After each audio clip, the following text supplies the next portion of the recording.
यानी जो भारत की जनसंख्या है उसका आयु के अनुसार वितरण किस प्रकार का है। तो आयु के अनुसार वितरण को सेंसस ऑफ इंडिया ने 4 भागों में विभाजित किया है। पहला भाग जन्म से लेकर के 14 वर्ष तक की आयु के लोग, उसके बाद 15 से लेकर के 34 वर्ष की आयु वर्ग, और उसके बाद 35 वर्ष से 59 वर्ष का आयु वर्ग, और उसके बाद में 60 वर्ष एवं उससे ज़्यादा, तथा वे लोग जिनकी आयु के बारे में पता नहीं है या क्लैरिफिकेशन नहीं है या स्टैटिस्टिकल एरर है। तो 2011 की जनगणना के अनुसार जो 0 से 14 का आयु वर्ग था उसके अंदर 30.7% जनसंख्या है, यानी लगभग 31% जनसंख्या है।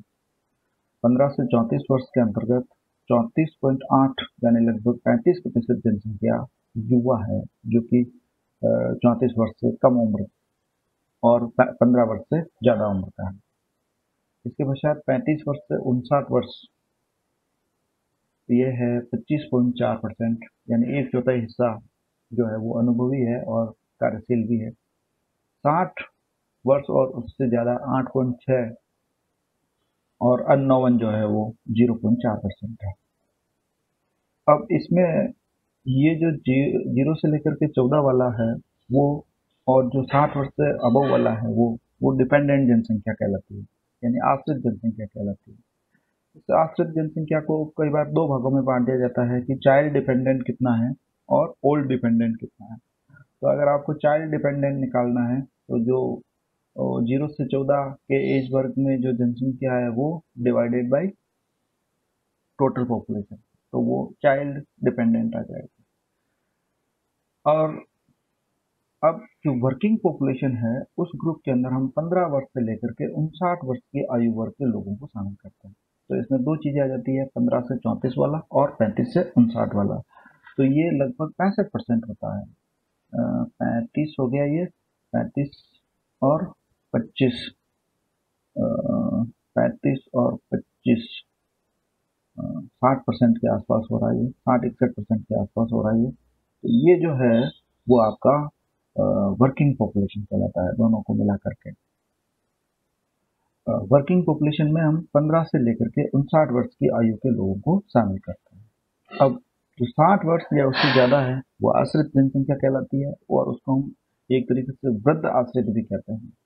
तो वो है 8.6%, यानी 60 वर्ष से अबव जनसंख्या डिवाइडेड बाय टोटल पॉपुलेशन, तो वो 8.6 है, तो वो वृद्ध आश्रित हो गए। इस प्रकार से जो टोटल आश्रित पॉपुलेशन होती है वो इन दोनों को मिला करके हो जाती है, 0 से 14 और 60 से अबव।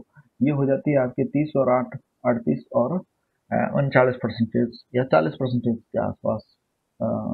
लेस देन 40 जो है वो डिपेंडेंट पॉपुलेशन है, और 60 या 61, 60 से 61 के बीच में जो है वो वर्किंग पॉपुलेशन है। अब एक कंसेप्ट होता है कि डेमोग्राफिक डिविडेंड क्या है, यानी जनसंख्या लाभांश किसको कहते हैं। तो जनसंख्या लाभांश के अंदर हम 2 वर्गों को जोड़ते हैं, 0 से 14, क्योंकि आने वाले टाइम में वही कार्यशील जनसंख्या का हिस्सा बनने वाले हैं।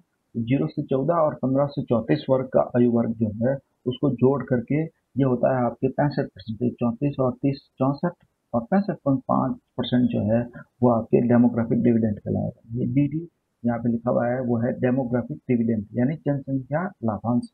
जनसंख्या लाभांश के अंदर भारत की कितनी जनसंख्या आती है, अभी 65% जनसंख्या आती है, यानी 65% जनसंख्या जो है उसको आप वर्क में या काम में ले सकते हैं, उसको स्किल करने की जरूरत है। अगर हमने उसको स्किल्ड नहीं किया, अगर हमने उनको समय पर रोजगार नहीं दिया, तो ये डेमोग्राफिक डिविडेंड डेमोग्राफिक डेंजर बन सकता है, जनसंख्या खतरा बन सकता है, जो कि अभी जनसंख्या लाभांश है। इसलिए इस आयु वर्ग के 65% लोगों के पास रोजगार उपलब्ध होना चाहिए। अगर रोजगार नहीं है तो ये जो जनसंख्या है अभी तो डेमोग्राफिक डिविडेंड के अंदर आ रही है, बाद में ये डेमोग्राफिक डेंजर बन सकती है। डेमोग्राफिक डेंजर का मतलब ज़्यादातर अपराध होने लगेंगे, ज़्यादातर करप्शन की शिकायतें होगी, ज़्यादातर लूट मार भ्रष्टाचार और कई तरह की जो चीज़ें हैं वो इसके कारण उत्पन्न हो सकती है, क्योंकि अगर युवा वर्ग को रोजगार नहीं मिलेगा तो वो रोजगार के अभाव में दूसरे दूसरे कार्यों में संलग्न हो जाएगा, और जो कि अर्थव्यवस्था के लिए खतरे के निशान है। अब जो डिपेंडेंसी रेशियो जो है वो निकलता है आपके non working population divided by working population. तो नॉन वर्किंग पॉपुलेशन जो है वो कितनी है, नॉन वर्किंग पॉपुलेशन इन दोनों को जोड़ने से मिलती है 30.7 और ये 41 हो गया, और ये जो है वो वर्किंग पॉपुलेशन जो है वो 65 है। तो नॉन वर्किंग हो गया आपके 40 और वर्किंग हो गया आपके 65%। तो इस प्रकार से हम आश्रित जनसंख्या निकाल सकते हैं। आश्रित जनसंख्या इन दोनों को जोड़ करके निकलती है, child dependent plus old dependent जो है वो इन दोनों को जोड़ करके निकल जाती है। तो इस प्रकार से ये आयु के अनुसार जो है वो जनसंख्या का वितरण होता है, और इसमें ध्यान रखिएगा कि 0 से 14, 15 से 34 और 35 से 59 वर्ग को हमें शामिल करना है। दूसरा जो डिस्ट्रीब्यूशन है वो होता है जेंडर वाइज डिस्ट्रीब्यूशन, यानी लिंग के आधार पर किस प्रकार का डिस्ट्रीब्यूशन होता है। इसके लिए सेक्स रेशियो को शामिल किया जाता है। सेक्स रेशियो का मतलब होता है प्रति 1000 पुरुषों के पीछे महिलाओं की संख्या। सेक्स रेशियो यानी लिंग अनुपात। लिंग अनुपात का अभिप्राय प्रति 1000 पुरुषों के पीछे महिलाओं की संख्या। तो 2001 की जनगणना के अनुसार 933 था लिंग अनुपात, जो कि बढ़कर के 2011 में 943 हो गया। लेकिन ये क्यों बढ़ा, ये भी एक विचित्र कारण है, जो कि आपको पता चलेगा अभी। 933 जो कि लिंग अनुपात था वो बढ़कर के कितना हो गया, 943 हो गया 2011। और 2011 में सबसे ज्यादा लिंग अनुपात केरला का रहा, वो कितना है 1084 के आसपास। और सबसे कम जो लिंग अनुपात रहा है वो दमन दीव केंद्र शासित प्रदेश है, उसका रहा 618 2011 के अनुसार। सबसे ज्यादा केरला का 1084, सबसे कम दमन और दीव का 618, और भारत का सेक्स रेशियो कितना था 943। 2001 में भारत का 933। ये सेक्स रेशियो के अंदर संपूर्ण जनसंख्या को शामिल किया जाता है। लेकिन आजकल नया कंसेप्ट चल रहा है कि संपूर्ण जनसंख्या में क्या होता है कि जो महिलाएं होती है वो विडो हो जाती है तो वो भी शामिल हो जाती है, लेकिन उसका वो जनसंख्या के हिसाब से कोई ज़्यादा औचित्य नहीं रहता, क्योंकि ना तो वो वर्किंग पॉपुलेशन में काउंट होती है और ना तो पुरुषों की जो लाइफ एक्सपेक्टेंसी है वो तुलनात्मक रूप से कम होती है, महिलाओं की लाइफ एक्सपेक्टेंसी थोड़ी सी ज़्यादा है।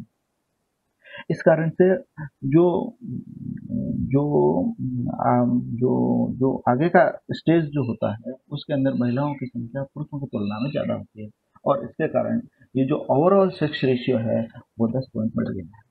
लेकिन वास्तव में जो सेक्स रेशियो है, यानी जो जन्म लेने वाले बच्चों की क्या स्थिति है, तो इसके लिए अब नया कंसेप्ट आया है कि 0 से 6 वर्ष की आयु वर्ग के अंदर कितने बच्चे हैं और कितनी बच्चियां हैं, कितने लड़के हैं और कितनी लड़कियां हैं।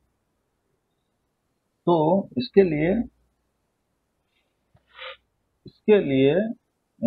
ये अलग से एक टेबल बनाई गई है।